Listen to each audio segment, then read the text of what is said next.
Well, I have been working since the beginning of my academic career on changes in urban settlement, specifically in North Africa. I'm particularly interested in the impact of change in religion has on the organization of urban settlement and on the use and reuse and transformation of the city. I have been looking at the transition from paganism into Christianity and from Christianity into the Islam presence in particular. A second aspect that is particularly interesting for me is the transformation or the relation of the clergy with economic activities and the involvement of the clergy in the secular life of these cities. I'm also a field archaeologist, so I have been working in different sites, especially in North Africa. And in this context, I've been doing primarily pottery studies, and I've looked at Roman productions, late Roman productions, and also at handmade local pottery from Fesano, which is an area in the south of Libya.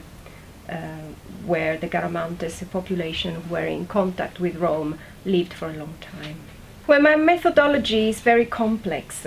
I look at textual evidence, I look at inscriptions, I look at building transformations and reuse. Mostly my work has been based on excavation reports. Because since I work in North Africa has been massively excavated during the colonial period at the end of the 19th century and the beginning of the 20th century. And in that time, very little attention was paid to anything was later than Roman or anything that was not a church. So by going through the old excavations report, I've been trying to understand what they found and try to identify trends and to design directions for future research. So people going on the field and working specifically on these periods now know exactly what they are looking for. Carthage has been one of my main sites because I worked in Carthage for a few years in the 80s, at the end of the 80s, beginning of the 90s.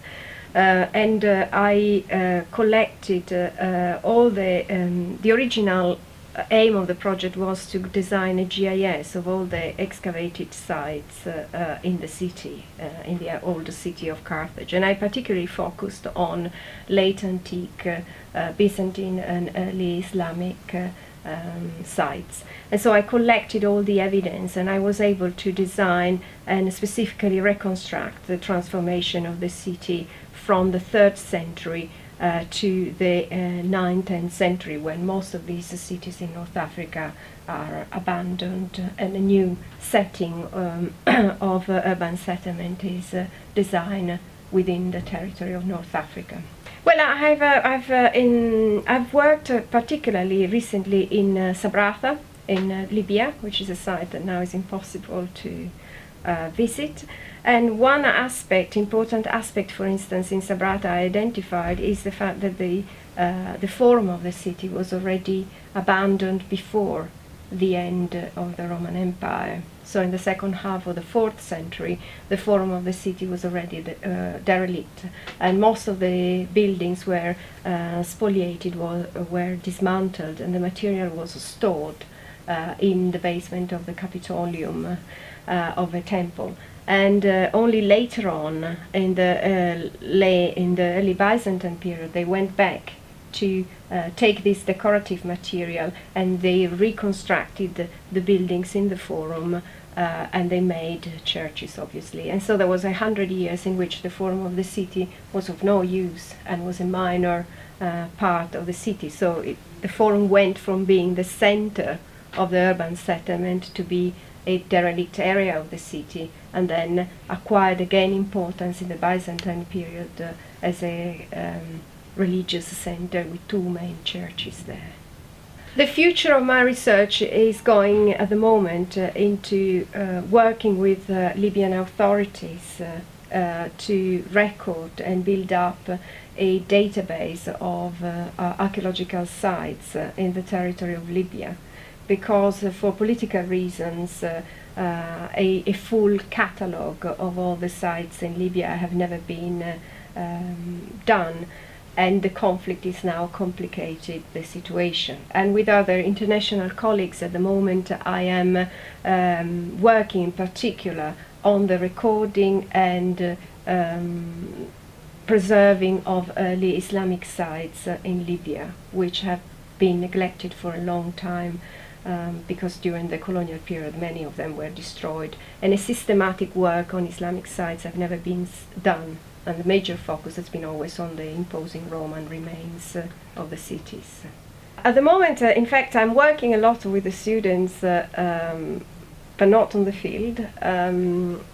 When I'm working with the students on as you can see, many boxes here.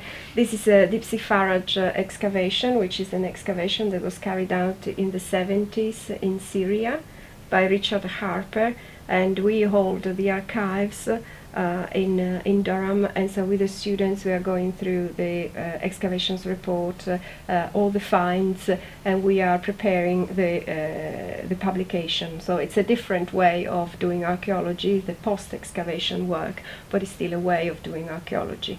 In the meantime, I'm also trying to set up a new fieldwork in a region, always in North Africa, where it is still possible to go on the field, and I'm hoping in the next couple of years to be able to take students with me to work there.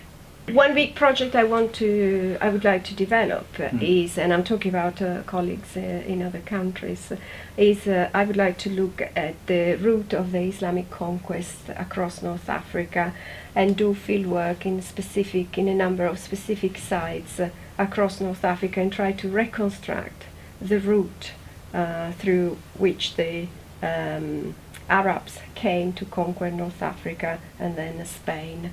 And I would like to do it because I think this route is overlapping with the trade routes that had existed for centuries. So I want to look at material culture in different regions of North Africa. I want to look at traditions and archaeological occupation and sites, and try to reconstruct this route.